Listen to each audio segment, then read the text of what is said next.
Bonjour à tous et bienvenue pour cette nouvelle vidéo sur les bons étudiants. Aujourd'hui, nous allons voir la fonction d'utilité pour les cas des substituts parfaits. Donc, lorsque deux biens sont parfaitement substituables, on va voir tous les cas on va dire, spécial des biens, donc les compléments parfaits, etc. Dans chaque vidéo, on va voir sa fonction d'utilité pour chacun de ces biens.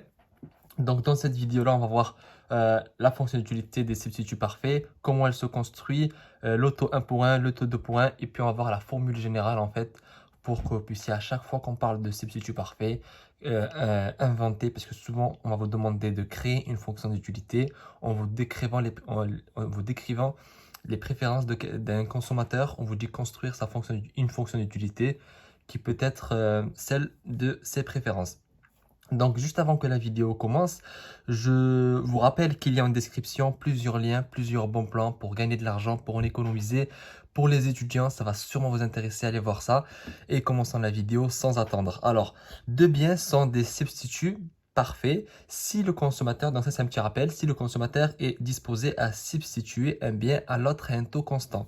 Donc, on avait déjà fait une vidéo dans le chapitre 1, dans la playlist Microéconomie 1, pour voir qu'est-ce que c'est que les substituts parfaits. Donc je ne reviens pas trop dessus, c'est juste pour vous rappeler en fait que des substituts parfaits, c'est vrai que le consommateur, il ne se préoccupe pas de l'un ou l'autre bien. Lui, ce que le consommateur se préoccupe, c'est juste le nombre total de carreaux de chocolat. On avait vu nous dans l'exemple en fait que on avait des carreaux de chocolat noir et des carreaux de chocolat blanc, et que le consommateur, lui, il s'en fichait de la couleur du chocolat. Tout ce qu'il importait, c'est qu'il ait une certaine quantité. Donc, si un panier avait 5 carreaux de chocolat noir, 5 carreaux de chocolat blanc, et qu'un autre en avait 10 et 0, pour lui, il n'y a aucune différence entre les deux, puisqu'à la fin, il a quand même ses 10 carreaux de chocolat. Donc, peu importe la couleur, lui, ce qu'il a, il peut échanger un carreau de chocolat pour un. Donc, ça, c'est le cas des taux 1 pour 1.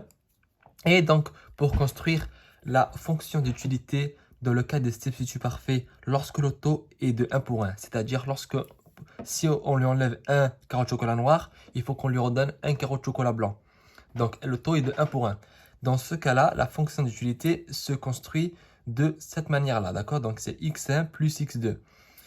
Et on peut faire n'importe quelle transformation monotone. Alors, si vous ne savez pas c'est quoi une transformation monotone, j'ai fait une vidéo juste avant celle-ci pour justement vous expliquer c'était quoi une transformation monotone, pardon. Donc, allez voir cette vidéo, ça va sûrement vous intéresser et ça va beaucoup vous aider pour toutes les transformations. J'ai abordé pratiquement toutes les transformations possibles et imaginables. Donc, allez voir la vidéo. Donc là, exemple de transformation monotone, celle du carré. Donc on met ça au carré et c'est exactement la même chose. En fait, ce qu'il faut se dire, c'est est-ce que pour une courbe d'indifférence donnée, ça va tout le temps donner le même chiffre. Donc oui, parce que si on met ce panier là, 5, 5, ici, 5 plus 5, 10, et si on met 10 plus 0, ça fait 10. Donc, vu que ce panier là est indifférent, il faut que les deux résultats, quand on met ces paniers dans la fonction d'utilité donne le même nombre pour qu'il soit sur la même courbe d'indifférence. Parce que je vous rappelle qu'une fonction d'utilité, c'est rien d'autre que l'équation de la courbe d'indifférence. On a vu déjà dans des vidéos comment on passait de ça à l'équation de la courbe d'indifférence. Donc, dans ce cas-là, ça conserve l'ordre. C'est-à-dire, ici, je mets un panier qui est préféré. Donc, si je mets un panier, par exemple, 6, 6, donc ce panier-là, il est préféré à celui-là puisque le consommateur a plus de chocolat. Si je le mets là, il va donner un chiffre plus grand. 6 plus 6, ça fait 12.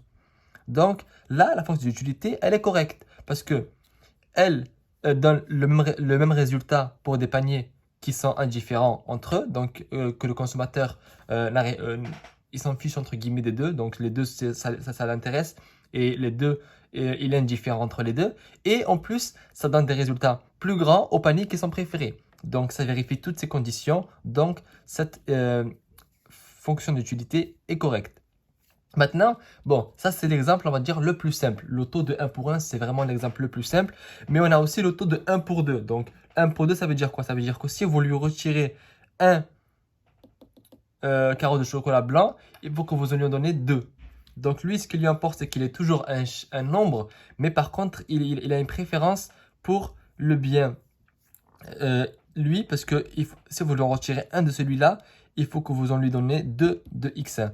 Donc, dans ce cas-là, en fait, vous mettez toujours le nombre 2 devant le bien où il veut 2 de ce bien-là, d'accord? Donc, si on vous dit que le consommateur préfère, pour un chocolat blanc, il est prêt à céder à 2 chocolats noirs, ça veut dire que le chocolat noir, vous lui mettez 2, et pour un blanc, vous le mettez 1, donc vous mettez rien, parce que le 1, on le met jamais. Et en fait, de manière générale, lorsque vous avez affaire à des fonctions, à des biens substituables, la formule générale, c'est U de x1 x2, donc la fonction d'utilité, c'est égal à alpha fois x1 plus bêta fois x2. Alpha et bêta, ce sont deux nombres positifs. Et en fait, ça détermine en fait les préférences. Donc, si on vous dit qu'ils préfèrent, qui sont taux, c'est 3 et 1, vous mettez 3 et vous mettez 1. Si c'est 3 et 2, vous mettez 3 et vous mettez 2, d'accord? Donc, ça, c'est très facile. Dans l'énoncé, c'est très clair. Le bien 1, on va vous dire qu'il est prêt à céder 2 bien 1 pour 1 bien 2. Dans ce cas-là, 1 bien 2, 2 bien 1, tout simplement. Et dans ce cas aussi, grâce à ça, vous pouvez directement trouver la pente de la courbe d'indifférence, parce que je vous rappelle que pour des biens parfaitement substituables, la pente de la courbe d'indifférence reste constante le long de la courbe d'indifférence. Donc, c'est moins alpha sur bêta. Donc, tout simplement, si vous voulez trouver la courbe d'indifférence, ici par exemple, la pente de la courbe d'indifférence, c'est moins alpha. Alpha, c'est moins 2. Et là, c'est 1. Donc, c'est moins 2. Ça, c'est la pente de la courbe d'indifférence. Ici, c'est moins 1 sur 1. Donc, la pente, c'est 1. Moins 1, pardon. Donc, voilà. Donc, pour construire la fonction d'utilité lorsque deux biens sont parfaitement substituables, il faut juste connaître cette formule générale. Alpha x1 plus bêta x2. Et toute transformation monotone de ça est aussi compatible. Donc, vous mettez un carré, etc. Allez voir la vidéo sur les transformations monotones. Ça va vous aider à comprendre quand je vous dis que toute transformation monotone est correcte. Et c'est la fin de cette vidéo. Dans la prochaine vidéo, on va voir comment construire les fonctions d'utilité pour les biens qui sont complémentaires, donc des compléments parfaits. Et on va ensuite voir d'autres biens indésirables, etc. Je vous conseille de vous abonner à la chaîne YouTube pour rester informé lorsque de nouvelles vidéos vont sortir. Et à très bientôt sur les bons étudiants.